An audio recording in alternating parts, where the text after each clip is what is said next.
Aujourd'hui, c'est les 10 ans de mon grand garçon Jérémy. J'ai voulu lui faire plaisir et j'ai donc commandé pour la première fois ce genre de gâteau avec donc un ring de catch et des catcheurs. Et je sais qu'il aime beaucoup le catch en ce moment et j'ai hâte de voir sa réaction. Il n'est pas du tout au courant. Joyeux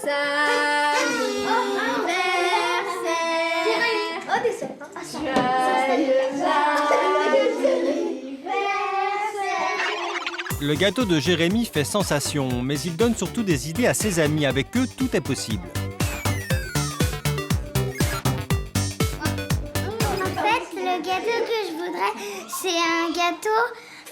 Un premier, il est carré et il y a des petites poupées en friandises dessus. Avec de la chantilly, les cheveux en chantilly. En forme de cœur. Une raquette. Un terrain de rugby En forme de boule de bowling.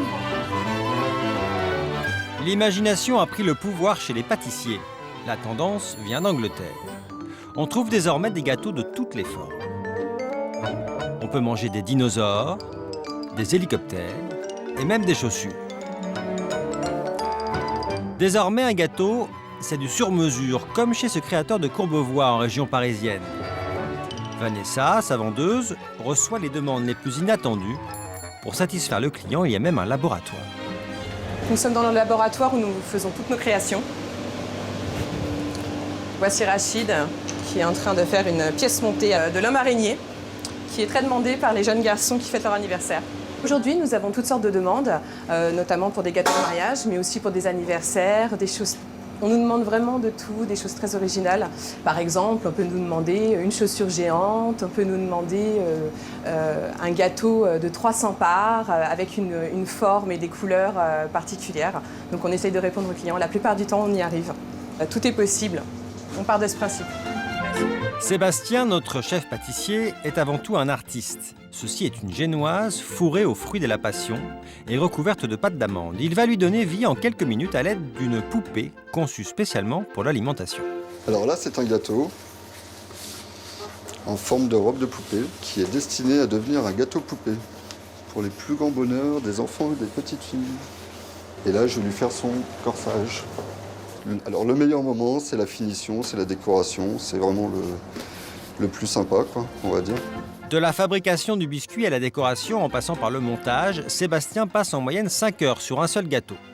Alors ce gâteau plaît aux petites filles, mais aussi aux grandes filles. Une jolie robe à 44 € pour régaler 8 personnes. On est au frais, je pense qu'elle va être super contente, super beau. Et puis vous voyez, on fait aussi des terrains de foot, beaucoup pour les petits garçons, Talid. Je pense qu'il va être super content aussi.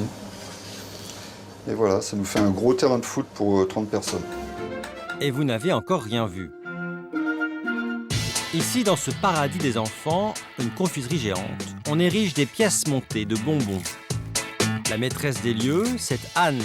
Et pour décorer ses gâteaux, elle a importé des États-Unis un procédé d'une simplicité révolutionnaire, l'impression alimentaire.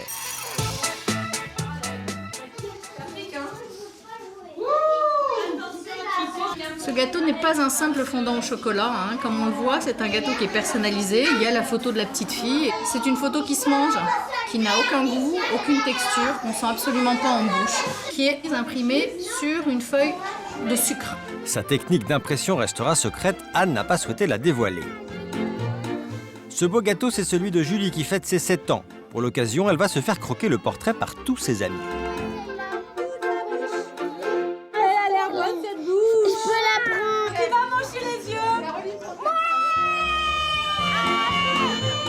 Pas besoin d'organiser tout un goûter d'anniversaire pour avoir un gâteau comme celui-là. Pour 15 €, vous pouvez aussi recevoir votre impression alimentaire directement chez vous.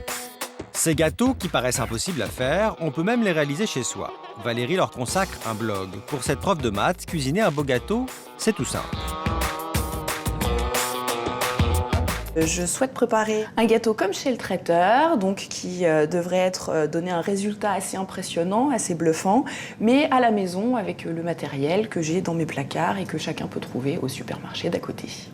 Alors je vais préparer un gâteau au chocolat classique, c'est-à-dire pas un fondant puisqu'il faut que le gâteau puisse se tenir un petit peu pour pouvoir superposer les 2 étages. Pendant que les gâteaux cuisent, Valérie prépare des roses en pâte d'amande.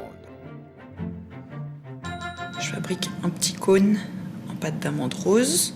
Ça va être le centre de la fleur. Pour les pétales, je prépare une petite boule et j'affine une des parties pour faire un pétale. Alors, les gâteaux sont cuits. Reste à les recouvrir de pâte d'amande. Pour bien étaler la pâte d'amande, j'utilise un gros rouleau anti-adhésif. Au niveau du goût, plus la pâte d'amande est fine, plus elle va être croquante, croustillante sous la dent et plus c'est agréable. On sentira mieux le goût du gâteau au chocolat. Valérie répète l'opération pour le deuxième étage du gâteau, puis peaufine sa déco.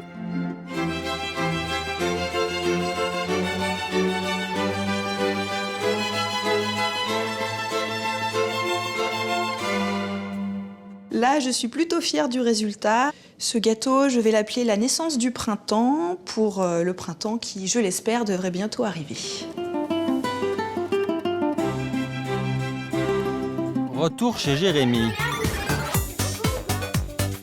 Finalement, que vaut vraiment ce ring de catch au goût chocolat? Les avis sont partagés. Très bon. Et plus beau que bon. Ça a l'air pas bon, voilà. D'abord. Test ultime, Sophie propose aux enfants de comparer le ring de catch avec un gâteau tout simple qu'elle a fait elle-même.